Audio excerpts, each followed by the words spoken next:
This. Okay. All right. So the next talk is provided in Nezza. We'll talk about LHCSpin. Yes. So, thank you very much. I'm really happy to be here, and it was really worth to come after this talk because you will see the complementarity of a lot of these measurements. I'm only set to be always a second after so this is my life because you know I was her deputy for 2 years. She was a deputy spokesperson there. So I never succeeded to stay. But anyway, now going back to LHCb. We didn't know that history. Yeah, now we know, and this is why disclaimer. See, this is the life. This should so really the idea started from this. We want really to merge 3 worlds. And these 3 worlds are LHC, the most advanced detectors, and the fixed target physics, meaning both polarized and unpolarized. So the kinematics that we are going to experience here is the following. We can have a beam, LHC beam that goes on proton, that goes from 900 GeV to 7 TeV on proton, fixed proton, or nuclei. And in this case, the collision, the square root of S, ranges between 41 for the lowest energy up to 150 GeV. And this is really between SPS and weak energy.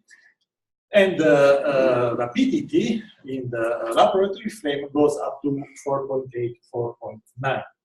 But then we can have also the ion beam, so LED in this case, at the 2.76 TeV on fixed proton or fixed nuclei.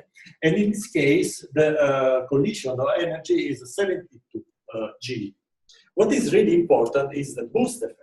Because we can, due to this asymmetry in the X or the 2 colliding systems, we can really access the large X2, that is the X of the target, meaning that we can access all the backward regions. So the X final between -1 and 0, something even larger in some cases.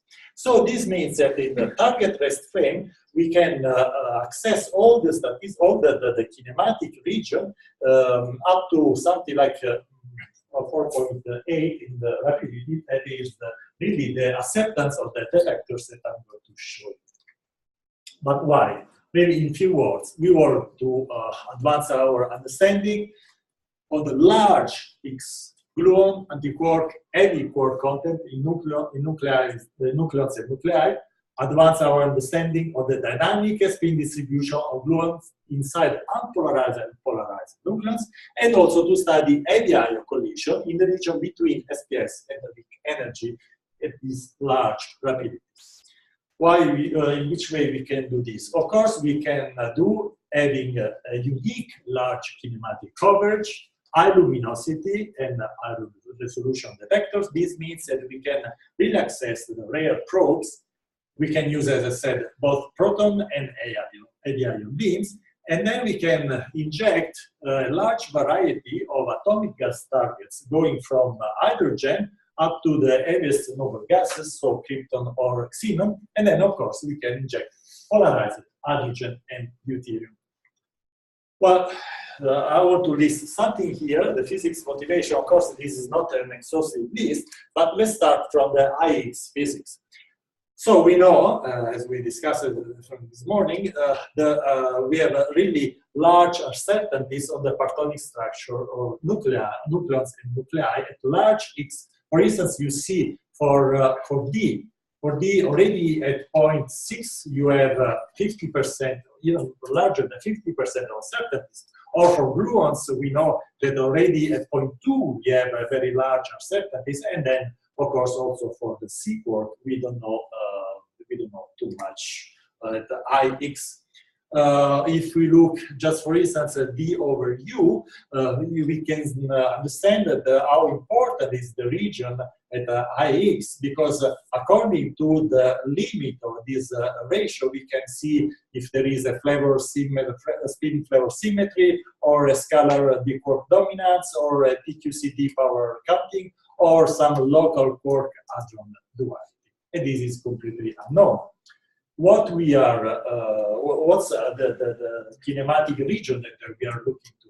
It's the following. You see here the comparison between a P target and a PT at LHC, so at 13 TB. So for accessing the IX physics, in this case, we are really to go to very high Q square and very high rapidities. But in this case, this IX is already accessible at normal, let's say, value of Q squared, so the order of 100 GeV, and for rapidities that are completely covered by the spectrometer that we are using. Then we can also explore exotic region X larger than 1 to really create the bridge between QCD and nuclear physics. So in which way we can improve PDF? You see here, supposing something like a 10 factor bar inverse, that in this project means a few years of data taking.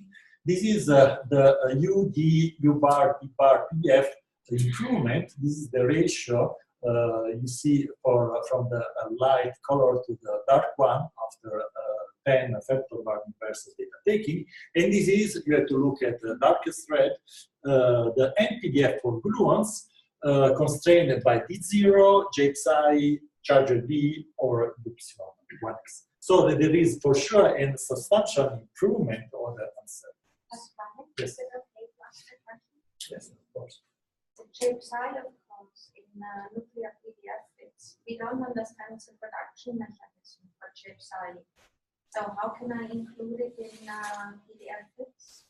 Well, on this paper, maybe you can understand the details. I know they have answers, but I don't think that it is fully. This is a proton on xenon. I don't know the details of this, but Okay. I believe that your equations. So there is this 1 point from the LHCb production from NMC or EMC, which is like 30% with a 30% error bar and access 0.1 of mode unity. And I think that just fold in because it seems to drive the fits for some. No, that's not what we don't know whether it's color simply, color octet production. I agree with that. So just, but I have no idea that okay. theoretically. That's why I just gave us. I just thought they maybe have discussed. No, okay. Sorry. No. But then, let's say, for instance, intrinsic eddy work. This is something important that we'll discuss also later on. Let's say, for instance, recent global QCD analysis support the existence of non-perturbative intrinsic charge. This is generated, not generated perturbatively, but gluon splitting, or the 5 quarks Fock state. This can appear at very high X, or the charm PDF at large X could be even larger than the one obtained for conventional fit. This is what's suggested by, for instance, TMC or Celix. But then the W, charge W, the W boson production, this can happen near threshold, as this never measured before, and this is strongly dependent on the core PDFs at large X. We can use this for research of eddy partners. This is predicted in some extension, the standard model, and of course, all the complementary physics, eddy core physics, that is done already at high energies. Now you can see that we can really span over a large part of the kinematic plane, and this as a big lever arm for constraining models from a low Q square to very high Q square. We know that are these the leading order diagrams for our beloved TMDs. Of course, we cannot access this part, EP. We can easily access this part as other experiments. This is, let's say, production, for instance, JPSI and associated gamma. But then we can, with, for instance, LHCb spectrometer, we can access something that is quite rare, like these, let me say, exotic or rare channels, like Nezza. I'm going to talk about this. But what is also very important, that we can connect these effects, so TMDs effects, with, let me say, normal or more standard LHC physics. It is important to create a bridge between these two communities. We know that these are important for the Higgs sector, to the beyond standard model, from understanding of the J-psi polarization and of the Quarkonian worlds. For instance, these are well-known distributions, still unsolved after 5-6 years. These are the Z-boson transfer momentum distribution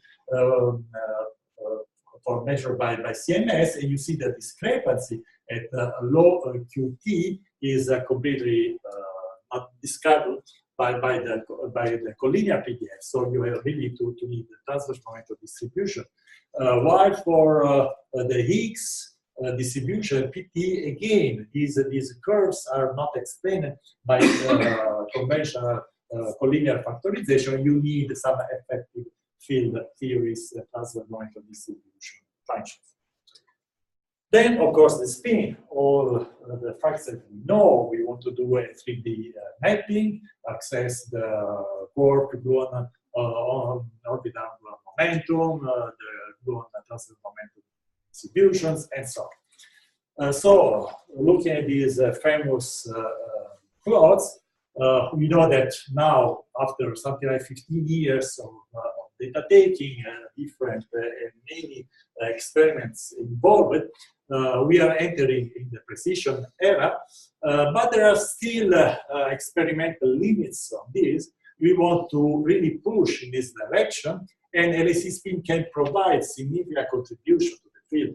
Already using an unpolarized target, because, for instance, we can access the linear polarization using unpolarized nuclei, and to access the linear polarization of gluons.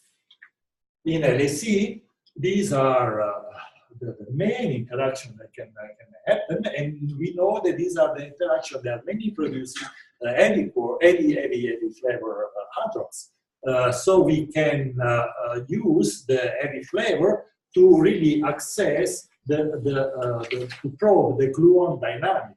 You can see that we can access hadrons that are not easily produced, like J-psi, psi prime, upsilon, all the upsilon states, and we can probe the TMDs of the factorization, looking, for instance, at the back-to-back production like J-psi gamma, upsilon gamma, or double J-psi. I will show you some number for the yield in a few slides.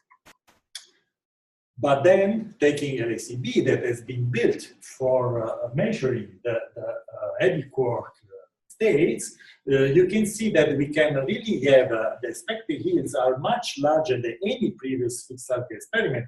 Easily, we can access eta C, eta C to S, the cascade, all these mesons up to huge production of Drelian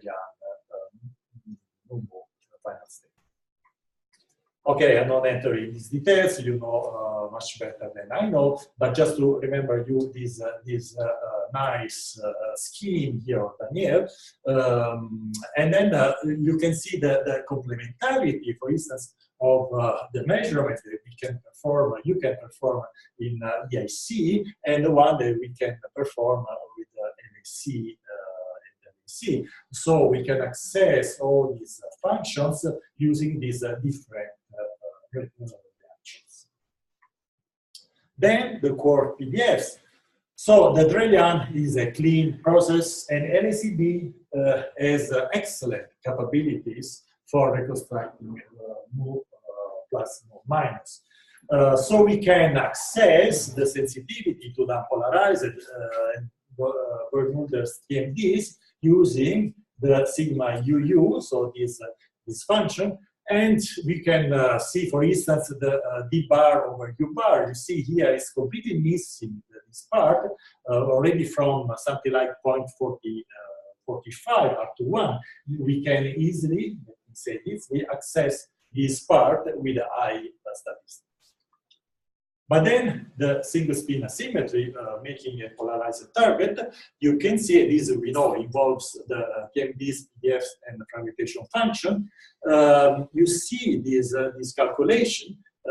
We are measuring all the pseudo-rapidity down to 4.8, meaning around in the center of mass system 3.5. And here the asymmetries are really large, so they are going up something like to 10%, and also the statistics that we can get here from that I'm going to show you in a while are completely are giving a very, very nice interesting signal. For the for probing the polarized gluon PDF, again we can access the F1T curve again by every flavor observables that have been measured somewhere, but here we can again give some words on these universalities that have been measured by Rick and Compass. And again, here you see the complementarity between EIC, for instance, and LHC or LHCspin using LHCb. So now some projection here for the asymmetry, AUU or AUT, different modulations. You see the error, the projected precision that we can get on the order 1 or 2%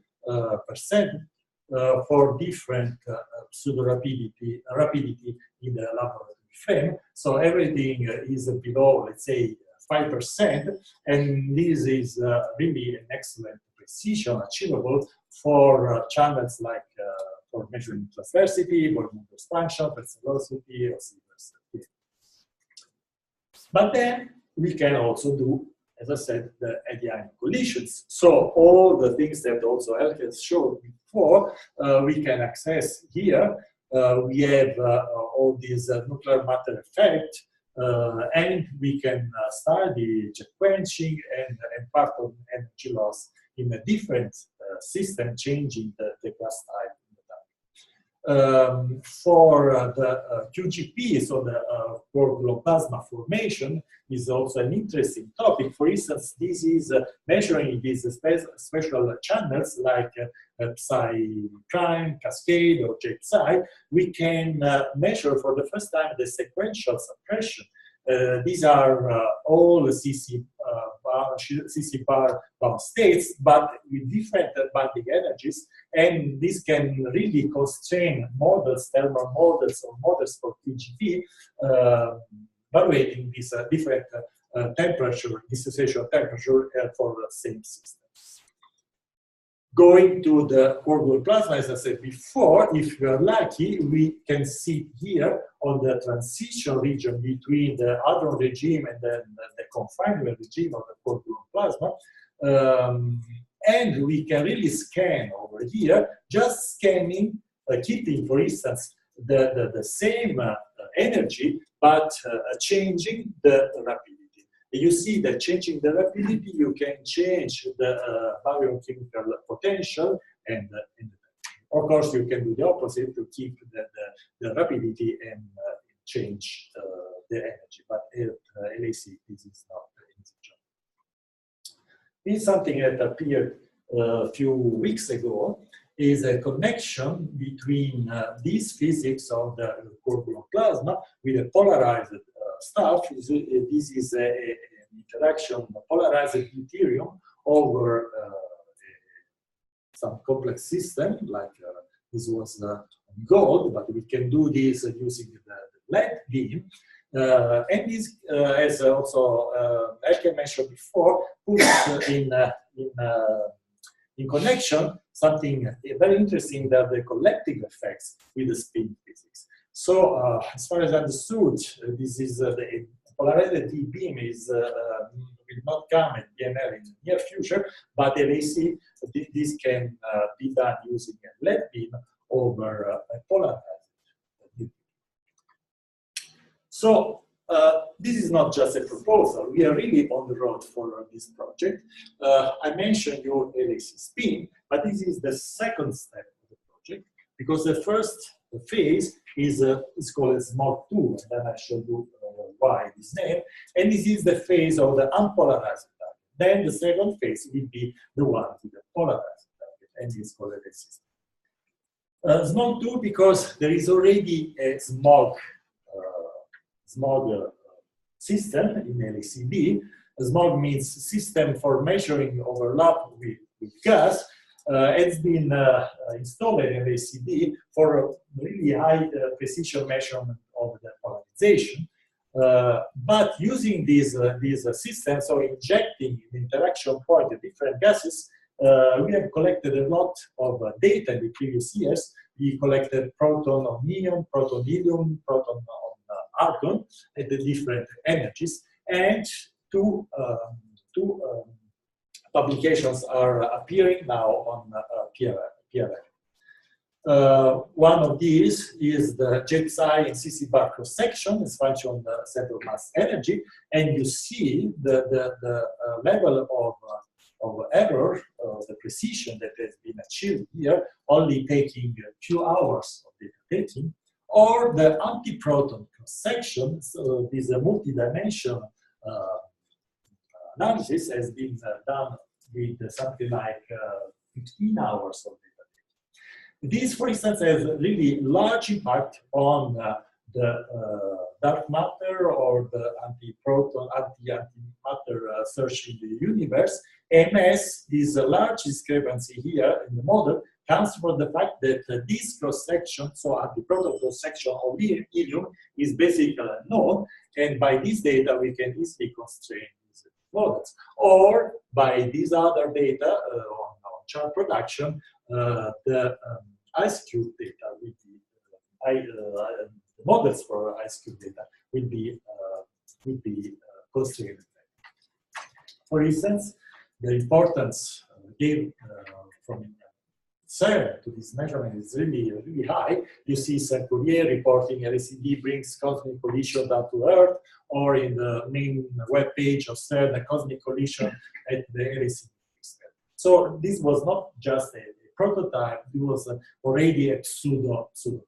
But SMOG2 has to build a real gas target, so we are going to install a storage cell into LHCb, and this will bring several new things.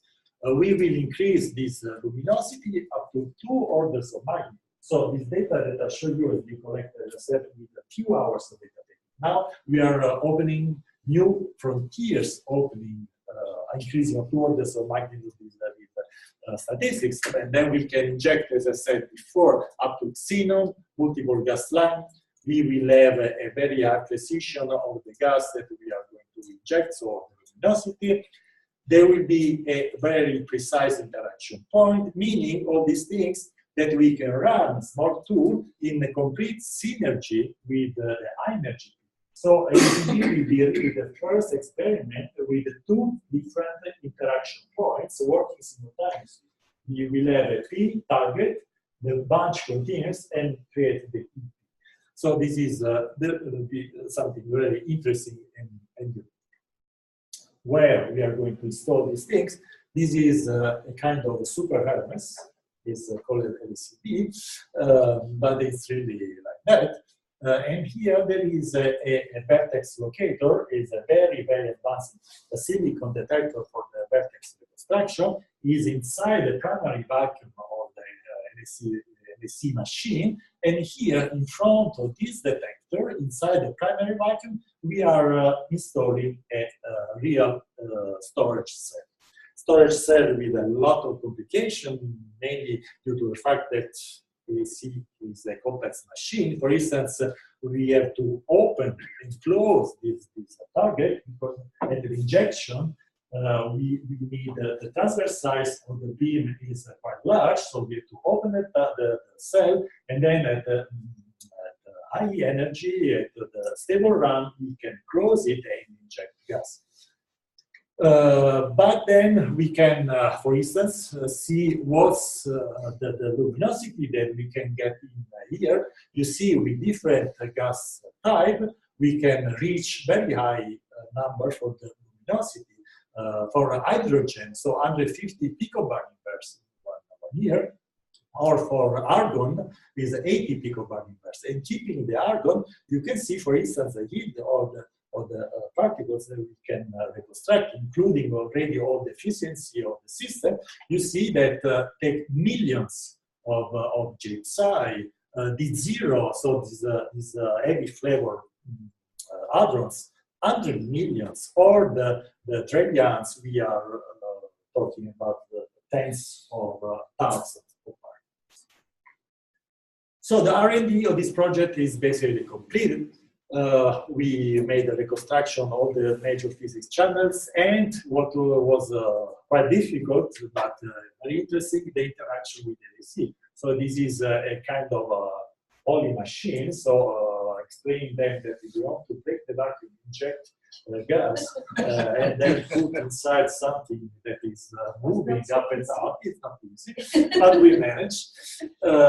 So we have the blessing from the vacuum group, impedance, aperture coating, beam stability. We have already produced prototypes. We are doing tests. We measured all the user heating, made the backup stress. For the prototypes, we made 15,000 cycles, so this offering closing. It means something like 10 years of data taking. And also we had to convince LHCb that we are not including material budget creating user per gram, because they really use it to have a very clean interaction. Now we put material in front. This could create something, but we demonstrated that nothing happened to normal PP interaction. So we got informal green lights from both LHC and LHCb. The final approval will come now in full. On the 15th of November, so in a few weeks, we have the first engineer design review, and after that we will go to the LHC machine committee meetings that will give the final green light. So the installation of this system will happen during the LHC launch about 2. So 2019, 2020. So it's really great to start next year. But then, SBOM 2 is not only this unpolarized facility for all the interesting measurements that I showed before, it's also an R&D for the second phase, for the LHCSpin. Here, we are ready to install in front a polarized. But we are experiencing this because it is a well-consolidated technique, because it's really the same system, let's say improved, but the same system used for 15 years at Harvard. So there are different things to do. One that is the major difficulties that we found, we had to find a completely different coating of all the surfaces that are touching the pin. And in ERA, it was enough to put some Teflon, scholars. Here it's completely forbidden, so we had to study a completely new different coating system for the surfaces. But we agreed that amorphous carbon coated with ice is the best solution. We have drawings for the new target. We have again an atomic beam source that injects the gas, and then we have a target gas analyzer and a range polarimeter for the diagnostic. What is important is that we already measure all the channels, and we didn't see any showstopper with respect to machine dynamics. Here some projection for instance, this is the asymmetry this is J psi. It's not clear, but this is J psi. This is D J psi, and this is Drelian. So you see, this is for 4 months of data taking. The error is basically below 1%. This is for 4 months, 1 year, 4 months, and 2 years. Again, this is for the 3 different periods. And in all these cases, the performances are really, really interesting. And then for Upsilon 1s, 2s, and 3s, again, we can see all these nice projections. What is interesting, as I said, we are working in synergy with data taking, so this means that we are in some way reducing the beam lifetime, but making the right calculation, we expect the reduction of 1/3 of the beam lifetime in 74 days. So this is completely negligible for the other experiment. So let's say the R&D is going on, we will speed up after the SMOG2 approval, so meaning at the beginning of next year. And in this case, we aim for the installation during the long shutdown 3, meaning from the 2024. So I already arrived to the conclusion.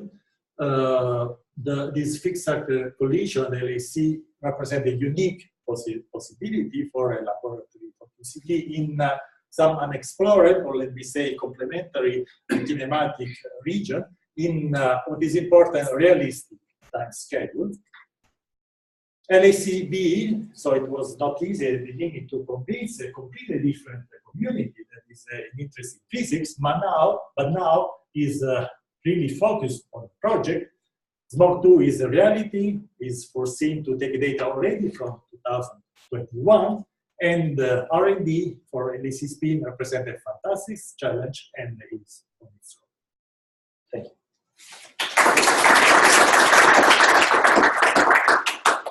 All right, we have time for questions. Concerning the polarized target, in principle, you can install also between runs, or you need really an installation during the long shutdown? Yes, in principle we can do. And LHCb and LHC were really, to say, helpful in this, because they decided to put a vacuum bulb in front of the LHC spectrometer. So as I said, the system is in the primary, they don't want to vent the bulb. But they decide to put the valve. We can close the valve and really work in this upstream region of the detector installed. Anyway, we made our calculation, and let's see, we will not be ready with the real setup before 2020. So we will take our time and then install during the shutdown. Okay, very interesting. So you mentioned that you can run this dual mode where you run the EP and the Synergy. I understood. Can you do the same thing with the LED beams as well? Yes. Because you could do very interesting physics with LED targets and We can use in any computer. So that's new plans.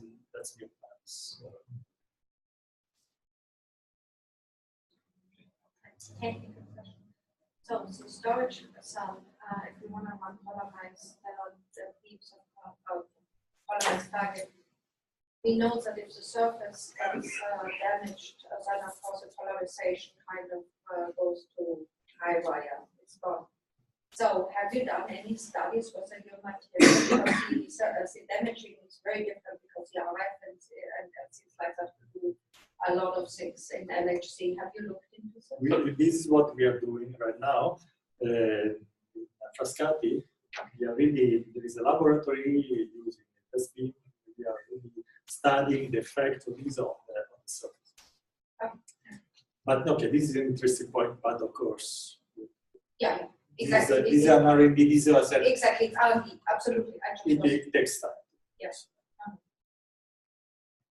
In the back. Go back to slide 15.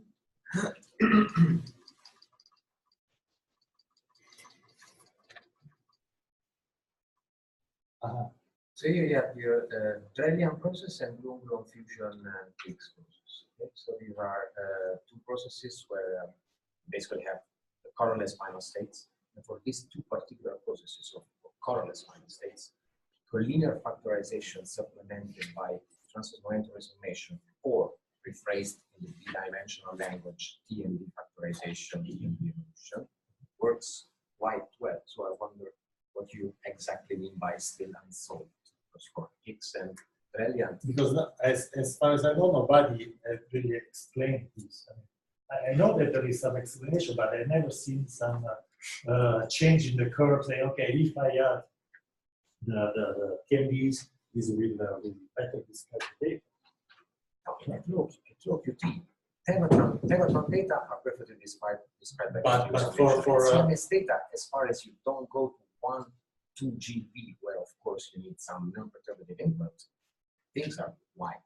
I asked it around, but nobody, I mean, here, why you didn't, I mean, low PT X, this is not clear. Using normal factorization, you are not able to understand this. Without QT resolution, yes. You mean you need TMDs to do this? Yes. Or collinear plus QT resolution, so whatever you want to call it. And this is what also you're looking for, yeah? Yeah, sure. That's why Yes, again, a curiosity of the ignorant. Back to the unpolarized, to smoke into the synergy mode, the synergetic mode. Can you clarify me what do you gain? Which are the advantages? For example, I wonder if you can get rid of some systematical errors if you can study at the same time collisions on the No. In two different. These are you can imagine are two different communities. One is flavor physics and CP violation and something is ACB. Then we are say we want to do this physics, and they not say okay, take our detector and do it. So this is why we demonstrated that we can stay in front, we can use LHCb and do this interesting physics without disturbing the main problem. This is the only reason. But there is no so synergy means just that you don't disturb each other. Okay. Kinematics is completely different. Yeah, okay, but then synergy to me means something different. This is not synergy. You can run in parallel or parasitic. Okay. At the beginning, I started using parasitic. No, parallel. So synergy. At the end, we agreed that synergy is the best. Why not complementary? Complementary. I like synergy. So by complementary means that the measurements should they should be just which is not the case. Just for any course, maybe we can do something. For stuff is a process. Coexisting. Andreas. Focused in the discussion largely on inclusive or semi-inclusive final states.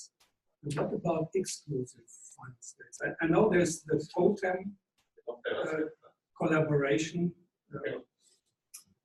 Well, okay. The sentence, as I said, is we cannot really close it. But for the polarized stuff, we are also thinking of some recovery. That can I join? it's a different record. It's a different record that can we help in like closing the yes, but it is not the message. All right, any other questions? If not, let's thank Pasquale again. And we have a coffee break until 4:30. Coffee is served.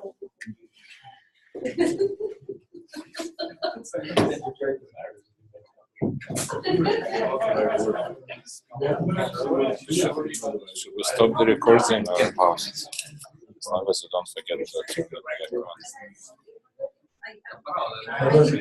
I